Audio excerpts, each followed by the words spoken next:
Je sais bien que je suis aux 20 ans de la formation d'AFP, et bravo à vous. Hein. Voilà. C'est une formation majeure maintenant, parce qu'elle a 20 ans. Mon pari dans l'équipe, c'était que la diversité est une richesse. Et que donc, je travaillais en tant que chef de service à essayer de procurer des conditions à l'équipe pour que chacun, avec sa formation, fasse bénéficier finalement les résidents de leur formation et de leur richesse. Donc, je vais partir de cette idée, pour traiter de l'accompagnement, il faut d'abord accueillir l'autre dans sa richesse. Et finalement, accueillir l'autre dans sa richesse, c'est exactement la question première de toute relation, c'est ce qu'on appelle la question de l'éthique. Avant d'être une relation sociale, avant d'être une relation pédagogique, avant d'être une relation éducative ou de soins, la relation, c'est d'abord une relation interhumaine. Et la relation interhumaine, c'est bien justement la question de l'éthique. Donc il va falloir qu'on différencie, je vais le faire rapidement, mais les logiques qui sont derrière la question de l'éthique, derrière la morale, et puis derrière la déontologie.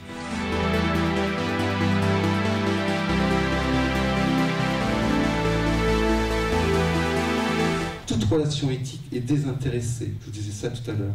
C'est-à-dire que dès que vous êtes dans une relation intéressée, c'est que vous avez placé l'autre, la relation avec l'autre, en attente de. Et dès que vous êtes en attente d'eux, c'est que vous le placez en dette. Et dès que vous le placez en dette, c'est qu'il vous doit. Et donc il n'y a plus de gratuité. Donc il n'y a plus d'éthique. Moi, mon rôle de chef de service, je le comprenais comme ça. D'abord, j'essayais d'animer l'équipe au lieu de la manager. Déjà, l'animer, ça prend du temps, hein, je vais vous le dire. Voilà. Et puis, j'estimais que j'avais plus de devoirs envers les salariés que je n'avais de droits sur eux.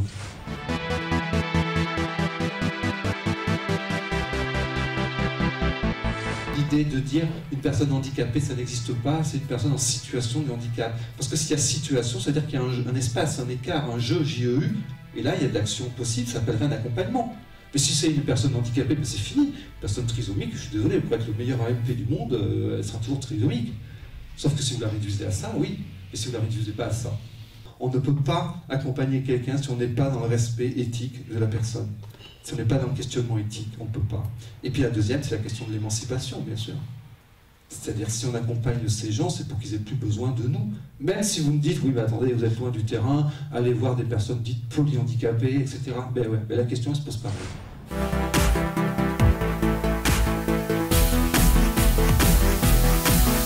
Faire confiance, c'est ce qui permet qu'il y ait une possibilité de société, de vivre ensemble.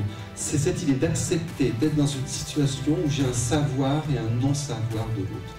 Un savoir, parce que si j'ai aucun savoir, je ne peux pas y aller, et un non-savoir, parce que je ne sais pas trop ce qui va se passer. Donc l'idée de la proximité, c'est cette idée que éthiquement et humainement, en fait, on n'est jamais assez proche. Jamais.